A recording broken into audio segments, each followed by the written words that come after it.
Hello everyone, welcome back to my channel code with fun. Hope guys आप सबको अच्छे होंगे और अच्छे से आप लोग प्रैक्टिस कर रहे होंगे डॉम इवेंट्स के साथ। ठीक है, तो आज हम बात करेंगे यूजिंग टैग नेम। तो हम लोगों ने पिछले वीडियो में मैंने बात किया था आपसे और कुछ एग्जांपल्स भी बात किया था मैंने आपसे कि किस तरीके से हम अपने एलिमेंट्स को टारगेट करते हैं। तो हम लोगों ने बात किया था document dot gate element by ID, यानी जिसकी भी एलिमेंट में अगर हम लोग आईडी देते हैं तो उसको हम document dot gate element by ID से टारगेट करते हैं। दूसरा बताया था कि document dot gate element by class name. ठीक है, और जो मैंने तीसरा बताया था जो document dot gate element by tag name. तो टैग नेम मैंने पिछले वीडियो में ये मैंने कवर नहीं किया था। तो इस वीडियो में मैं आपको बताऊंगा कि कैसे हम टैग नेम को कैसे टारगेट करते हैं और कैसे उसको हम मैनिपुलेट करेंगे अपने डॉम में। तो चलते हैं हम फटाफट से अपने कोड एडिटर पर चलते हैं और देखते हैं कि ये टैग नेम डॉम में किस तरीके से वर्क करता है। ठीक है, तो जैसा कि मैंने यहाँ पर कुछ चीज़ें यहाँ पर लिख के रखी हैं, तो आप इसको पढ़ लो और मैंने वही बताया है जो इसमें मैंने लिखा है। ठीक है, तो चलते हैं फटाफट से अपने VS कोड के एडिटर पर चलते हैं और एक स्टार्ट करते हैं अपना gate element by tag name कैसे काम करता है। तो हम लोग आ गए हैं और जैसा कि आपको पिछले वीडियो में मैंने बताया था कि कैसे हम अपना HTML फाइल बनाते हैं और कैसे अपना जावास्क्रिप्ट के फाइल को अपने HTML के साथ टैग मतलब उसको अटैच करते हैं। तो ये हम कुछ इस तरीके से कोड यहाँ लिखते हैं। ठीक है, तो हम लोगों ने स्क्रिप्ट टैग दिया और उसका सोर्स दे दिया मैंने form.js, मतलब ये वाला form.js जो है ना, इस वाले form.html के साथ अटैच हो चुका है। मतलब ये कि अब मैं इसके अंदर कुछ भी लिखूंगा इस फाइल में, यानी जावास्क्रिप्ट की फाइल में जो कुछ भी लिखूंगा वो इसमें आपको रिफ्लेक्ट होकर के मिलेगा। ठीक है, अब मैं क्या करने वाला हूं कि इसमें मैं कुछ कुछ एलिमेंट्स में लिखता हूं। सपोज करते हैं कि मैं रखता हूं h1 टैग। ठीक है, h1 टैग में मैं रखता हूं this is tag name example. ठीक है, और मैं क्या करता हूं, मैं एक लेता हूं p टैग। p टैग में लिखता हूं कि welcome to my YouTube channel. ठीक है, अब मैं क्या करने वाला हूं, मैं एक और p टैग लेने वाला हूं, इसके अंदर लिखूंगा please like share and subscribe. Okay, अब मैं एक और ले लूंगा p टैग। मैं इसमें रखूंगा प्लीज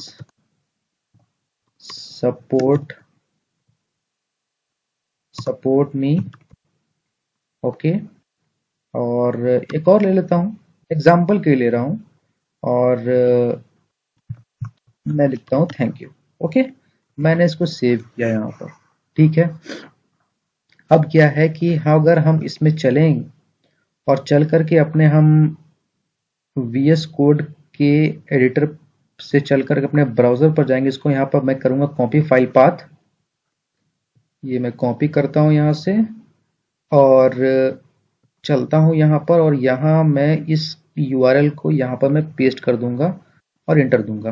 तो देखो यहाँ पर मुझे क्या मिल रहा है, मुझे वही सब चीजें मिल रही हैं जो मैंने अभी लिखा है। पहला आपको ये बड़े बड़े टैग में आपको दिख रहा होगा, आपको देखो यहाँ पर ये दिस इज टैग जो है ये हमको मिल रहा है h1 टैग में, और ये जो चारों जो लाइन है ये मुझे मिल रहा है पैराग्राफ टैग में।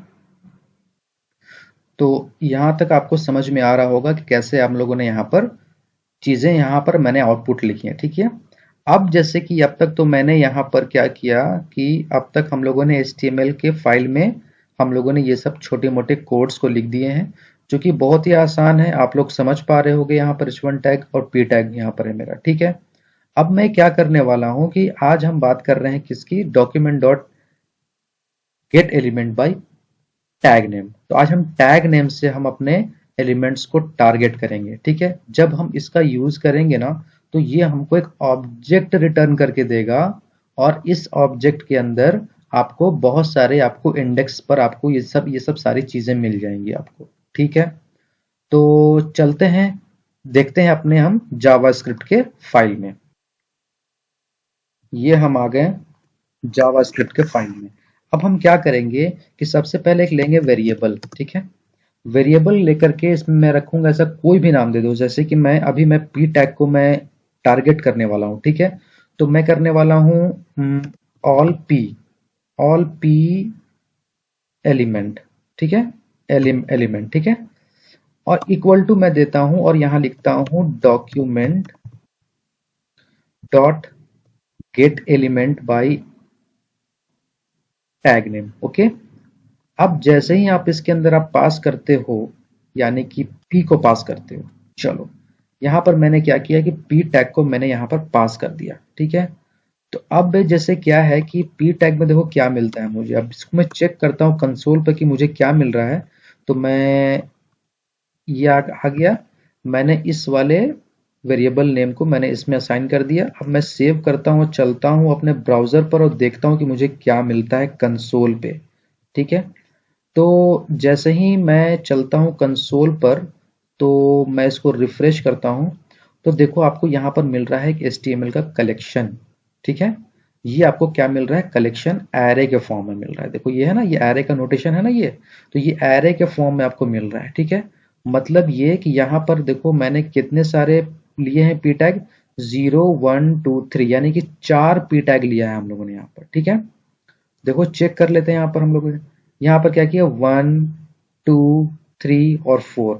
चूंकि ये वाला जो पहला वाला जो है मेरा 0 इंडेक्स पर है, दूसरा वाला 1 पर है, तीसरा वाला 2 पर है और चौथा वाला जो है मेरा 3 इंडेक्स पर है। ठीक है, अब क्या है कि हम लोगों ने इसमें जाकर देखेंगे कि पहले वाले पी टैग के अंदर मुझे क्या चाहिए, अभी क्या मिल रहा है इसके अंदर मुझे। आप चेक कर सकते हो उसमें, देखो इसमें सारे के सारे चीज अभी लिखे हुए हैं। ठीक है, देखो इसके अंदर इनर एचटीएमएल क्या मिल रहा है आपको, आपको मिल रहा है welcome to my YouTube channel. ठीक है, इनर टेक्स्ट और इनर एचटीएमएल दोनों में आपको मिल रहा है। ठीक है, अगर आप इसको एक्सेस करना चाहो, अगर आप इसको एक्सेस करना चाहो तो आप इसको एक्सेस भी कर सकते हो। ठीक है, वो कैसे करते हैं मैं अभी बताता हूं आपको। तो चलते हैं अपने VS कोड में वापस से। ठीक है, और form.js में जाएंगे और अभी के लिए इसको मैं यहां से, इस कंसोल को मैं यहां से अभी के लिए हटाता हूं। ठीक है, तो हमको यहां तक तो पता चल गया कि ये हमको एक एरे रिटर्न करके दे रहा है। ठीक है, तो आप लोग में से बहुत सारे लोग एरे के मेथड्स को पढ़े होंगे आप लोग। ठीक है, और ES6 वालों ने हमको एक एक एक एक कॉन्सेप्ट दिया है और एक फीचर प्रोवाइड किया है लूप चलाने के लिए। तो हम लोग जनरली क्या करते हैं कि हम लोग फॉर लूप चलाते हैं, तो हम लोग को उसी तरीके से हम लोगों को एरे में हम लोगों को बहुत सारे हायर ऑर्डर फंक्शन में हम लोगों को बहुत सारे फीचर्स मिले हैं, जो कि हम लोग एरे को आइटरेट करेंगे और एरे को हम लोग किस तरीके से हम लोग उसके वैल्यूज को गेट और सेट करते हैं। तो इस केस में हम यहाँ पर क्या करने वाले हैं कि ये जो मेरा जो पी टैग है ना, ये हमको क्या मिल रहा है, एक एरे मिल रहा है। तो क्यों ना हम इसमें एक लूप चला लें, ताकि मुझे सारे के सारे पी टैग को मैं इसके अंदर में ले लूं। ठीक है, अब अगर मुझे मान लो कि अभी के इस केस में मुझे क्या करना पड़ेगा, मुझे बारी बारी से उसके इंडेक्स नंबर को पास करना पड़ेगा। ठीक है, अब जैसे कि मैं यहाँ पर देता हूँ 0। ठीक है, अब इसके अंदर मैं देखता हूं डॉट इनर HTML। ठीक है, अब अगर इस केस में अगर मैं यहां पर चलूं और आपको मैं दिखाऊं कंसोल डॉट लॉग और all all P element. Okay, all P element आपको इसके अंदर पास कर दिया।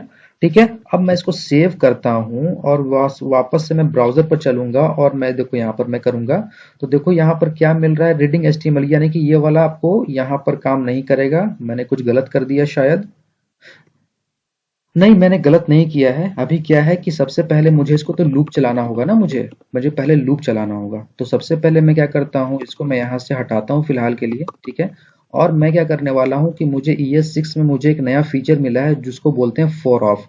एक जनरली मेरा फॉर लूप होता है, एक उसी तरीके से ES6 में, अगर आप लोग ES6 कॉन्सेप्ट से अगर अवेयर होंगे तो आप लोग को फॉर ऑफ के बारे में पता होगा। और अगर आप लोगों में से किसी को अगर नहीं पता है कि ES6 में क्या चीजें हैं, तो प्लीज मुझे कमेंट बॉक्स में बताओ कि आपको इस पर एक वीडियो चाहिए, मैं आपको वीडियो बना के दे दूंगा और अच्छे से समझा के दे दूंगा। ठीक है, बैक टू द टॉपिक, वापस से चलते हैं अपने टॉपिक पर। और देखो मैं क्या करने वाला हूँ, मैं क्या करने वाला हूँ, इसको मैं फॉर लूप में लेने वाला हूँ। ठीक है, तो मैं एक फॉर लूप लूंगा और फॉर लूप लेने के बाद इसके अंदर मैं एक वेरिएबल ले लूंगा। वेरिएबल लूंगा मैं लेट कीवर्ड लूंगा, और let keyword is let let मैं लेता हूं वैल्यू। ठीक है, ये वो वेरिएबल नेम है जिसमें ऑल द पीज एलिमेंट, यानी कि ये सारे सारे के सारे जो पी एलिमेंट है ना, ये सारे के सारे पी एलिमेंट इसके अंदर आ जाएंगे। ठीक है, अब क्या है, किसका, of of all P all P element. Okay, यहां पर मैं कर रहा हूं। ठीक है, अब ये क्या हुआ, देखो यहां पर गौर से देखना, यहां पर मैंने क्या किया कि फॉर लूप चलाया मैंने। ठीक है, अब मैं फॉर लूप चलाया और लेट मैंने एक कीवर्ड लिया। ठीक है, और लेट कीवर्ड का यूज करने के बाद मैंने यहां पर एक वेरिएबल लिया। ठीक है, और इस वेरिएबल में मेरे अल्फा ऑल पी एलिमेंट के जितने भी एलिमेंट मुझे अभी कलेक्शन मिल रहे थे वो इस वैल्यूज में आकर के असाइन हो चुका है। ठीक है, अब यहां होने के बाद हम इसका एक स्कोप ले लेंगे, और स्कोप लेने के बाद क्या करेंगे, वैल्यू डॉट, अब हम इसके लिए हम कुछ भी कर सकते हैं, जैसे कि मैं लेता हूं स्टाइल। ठीक है, स्टाइल, ठीक है, स्टाइल डॉट स्टाइल डॉट मैं रखता हूं कलर। ठीक है, कलर इज इक्वल टू मैं रखता हूं पिंक। ओके, तो देखो कि अगर मैं कलर पिंक रखता हूं तो मुझे जितने भी मेरे पास पी एलिमेंट है यहां पर, ठीक है, तो ये वाला जो है मेरा पी टैग, जो भी है मेरा पी टैग में जितने भी पैराग्राफ के टैग हैं वो सारे के सारे कन्वर्ट हो जाने चाहिए कलर पिंक में। ठीक है, तो हम लोगों ने देखा यहाँ पर कि हम लोगों ने अब तक मैंने क्या किया कि पी टारगेट को, पी पैराग्राफ को, यानी कि पी टैग को यहाँ पर हम लोगों ने टारगेट किया और इसके ऊपर लूप चलाया और इसके ऊपर हम लोगों ने स्टाइलिंग करने की कोशिश की। तो देखते हैं कुछ चेंजेस हो रहा है या नहीं। ठीक है, तो देखो यहाँ पर क्या है कि अभी तक इसमें कुछ चेंजेस नहीं मिल रहा है। इसका मतलब ये है कि मैंने कोड तो सब ठीक लिखा है। तो मैं क्या करता हूँ कि अभी इसके लिए अभी मैं इसको यहाँ पर करता हूँ कॉपी, और कॉपी करने के बाद यहाँ से मैं हटाता हूँ इसको, और मैं क्या करता हूँ कि HTML के अंदर ही एक मैं स्क्रिप्ट टैग लिखता हूँ। ठीक है, इस स्क्रिप्ट टैग के अंदर मैं चलता हूँ और इसको यहाँ पर मैं इसको पेस्ट करता हूँ। ठीक है, और मैं इसको यहाँ पर से मैं इसको कर देता हूँ फॉर्मेट डॉक्यूमेंट। ओके, अब यहाँ तो आप लोग समझ रहे होंगे कि हम लोग क्या कर रहे हैं, इंटरनल स्क्रिप्ट टैग का यूज कर रहे हैं ताकि हम सेम फाइल में हम अपने जावास्क्रिप्ट के फाइल को, हम जावास्क्रिप्ट के कोड को लिख सकते हैं। ठीक है, तो इस केस में देखते हैं क्या होता है। हमने क्या किया यहाँ पर, मैं आपको कोड समझाया नहीं, मैंने क्या किया कि यहाँ पर एक ऑल पैराग्राफ नाम का मैंने एक वेरिएबल ले लिया, और वेरिएबल लेने के बाद document dot gate element by tag name. Tag name हमारा क्या है, पी टारगेट। अभी मैं क्या कर रहा हूँ, इन सभी पी टैग को मैं टारगेट कर रहा हूँ, और इसको अब जबकि ये मैं करूँ, जब ये करूंगा तो मुझे क्या मिलेगा यहाँ पर, अगर मैं इसको कंसोल करके दिखाऊं आपको, मैं कंसोल करके दिखाऊं और ऑल पैराग्राफ में जाऊंगा ना, ठीक है, ऑल पैराग्राफ में जाऊंगा और मैं इसको अभी के लिए मैं कर देता हूँ, कमेंट कर देता हूँ। ठीक है, तो मैं आपको दिखाऊं तो ये देखो आपको क्या मिल रहा है, आपको कलेक्शन मिल रहा है, 4 कलेक्शन मिल रहा है। ठीक है, और हम इस एरे के ऊपर एक हम चला रहे हैं, लूप चला रहे हैं, जो कि मेरा एक फोर ऑफ लूप है, जो कि हमारा एक ES6 में एक फीचर प्रोवाइड हुआ था, हम उसका यूज कर रहे हैं। हम जनरली चाहें तो इसके अंदर हम सिंपल फॉर लूप का भी यूज कर सकते हैं, लेकिन जब इससे हमारा काम आसान है तो हम क्यों उतना हम करने जाएं, है कि नहीं। तो अब ये क्या है कि मैंने यहाँ पर एक फॉर लूप चलाया और इसके अंदर मैंने लेट कीवर्ड का इस्तेमाल करके मैंने एक वेरिएबल लिया पैरा। ठीक है, और इसके बाद हमने क्या किया कि ऑफ लगाया एक और कीवर्ड, और ये ऑल पैराग्राफ। इसका मतलब ये हुआ कि लेट पैरा, यानी कि ये एक तरह का वेरिएबल में इस ऑल पैराग्राफ के अंदर जितने भी आपके पैराग्राफ में आपके एरेज हैं वो इस पैराग्राफ के अंदर आकर के स्टोर हो जाते हैं। ठीक है, अब क्या है कि इस पैरा डॉट, अब मैं क्या करने वाला हूँ, इसके अंदर जो आ चुका है अब उसके अंदर क्या करने वाला हूँ मैं, डॉट लगा करके स्टाइल, अब इसके अंदर मैं कुछ स्टाइलिंग करने वाला हूँ, ठीक है। और स्टाइलिंग के बाद मैं क्या करने वाला हूँ, उसका कलर करने वाला है, यानी कि जितने भी पी टैग है ना, हम उसका कलर करने वाले हैं। किस कलर में करने वाले, तो हम पिंक कलर में करने वाले हैं। तो यहाँ पर क्या है कि मैंने इसको सेव किया, और सेव करने के बाद यहाँ पर इसको मैं रिफ्रेश करूंगा, तो देखो ये क्या हो गया आपका, यहाँ पर ये आपका सारा का सारा यहाँ पर आपका पिंक में आपका कन्वर्ट हो चुका है, ठीक है।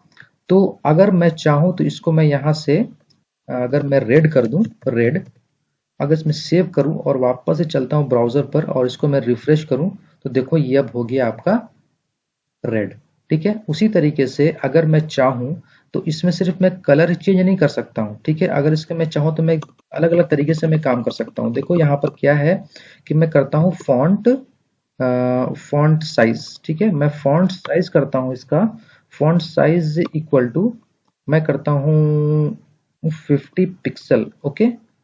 और इसको मैं सेव करता हूं, ठीक है। अभी क्या है कि ये सारे के सारे जो है ना, ये इतने छोटे छोटे दिख रहे हैं, ठीक है। अब मैं क्या कर रहा हूँ, इसके फॉन्ट को मैं बड़ा कर रहा हूँ, ठीक है। तो मैं जैसे ही इसको मैं रिफ्रेश करता हूँ, तो देखो ये सारे के सारे आपको फॉन्ट जो है ना 50 पिक्सल के अंदर अब बड़े बड़े दिख रहे हैं आपको, ठीक है। अब अगर यहाँ पर आप लोगों ने इतना चीज तो कर दिया, ठीक है। अब इसके अंदर आप चाहो तो इसके ऊपर और भी कुछ कर सकते हो, जैसे कि आप सेमीकोलन लगा करके आप पैरा डॉट स्टाइल, ठीक है, स्टाइल डॉट, अगर मैं इसका रखता हूँ इसका बैकग्राउंड, मैं देखो यहाँ पर है ना बैकग्राउंड, मैं रख दूं यहाँ पर इसका येलो, ठीक है, येलो कर दिया मैंने, ठीक है। अब मैंने इसको सेव किया, अब मैं चलता हूँ वापस से, इसको मैं रिफ्रेश करता हूँ, तो देखो इसका सबका बैकग्राउंड है ना, सबका येलो हो गया है, ठीक है। अगर मैं चाहूँ तो इसका मैं फॉन्ट में, इसका मैं क्या करूंगा कि इसको मैं पैरा डॉट स्टाइल, ठीक है। अब मैं क्या करने वाला हूँ, इसको जो है ना, इसको मैं करने वाला हूँ 30, ठीक है।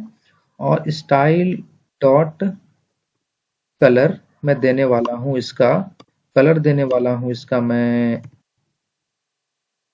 ब्लू, ठीक है। मैं सेव कर दिया इसको, ठीक है। तो अब मैं क्या करने वाला हूँ कि इतने सारे चीज मैंने साथ में काम किया, ठीक है। देखो अब क्या है कि मेरा बैकग्राउंड कलर जो है मेरा, वो मेरा येलो का येलो रह गया, और सारे के सारे फॉन्ट्स हमारे जो है ना वो ब्लू कलर में कन्वर्ट हो चुके हैं, ठीक है। तो होप गाइस कि आपको ये चीजें समझ में आ रही होंगी कि किस तरीके से हम एलिमेंट्स को टारगेट करके हम लोग उसको किस तरीके से मैनिपुलेट कर सकते हैं। देखो यहाँ पर मैंने क्या किया, यहाँ पर मैंने कोई किसी भी तरीके का हम लोगों ने यहाँ पर सीएसएस स्टाइलिंग नहीं की है मैंने यहाँ पर, ठीक है। मैंने यहाँ पर inline inline scripting internal scripting tag का यूज किया है, और इसके अंदर मैंने लूप चला दिया है जो हमको इसको गेट करने पर मिल रहा था हमको टैग नेम का। तो ये हमारे पास यहाँ टैग नेम क्या है, मोर देन वन है, तो ये हमको एक एरे रिटर्न कर रहा है, यानी collection of P tag in an array form, okay. अब हम क्या कर रहे हैं कि इसको, इस एरे को हम एक लूप चला रहे हैं फॉर ऑफ की मदद से, जिसका जिसका यूज हम लोग ES6 में करते हैं, जो कि ये ES6 का एक फीचर है, ठीक है। तो होप गाइज आपको ये समझ में आया होगा कि हमारा पी टैग जो हमारा यहाँ पर किस तरीके से टारगेट हुआ, यानी कि हम किस तरीके से हम इसका यूज कर सकते हैं मैनिपुलेशन में, डॉम में हम किस तरीके से इसको मैनिपुलेट करते हैं। होप गाइज कि आपको यहाँ पर समझ में आया होगा कि किस तरीके से हम इन सब चीजों का यूज करते हैं। तो अगर आपने यहाँ पर किसी भी तरीके का डाउट होगा तो प्लीज आप मेरे कमेंट बॉक्स में जा करके पूछो, मैं आपके सारे डाउट्स क्लियर करूंगा, ठीक है। तब तक के लिए keep watching and keep learning. Thank you so much.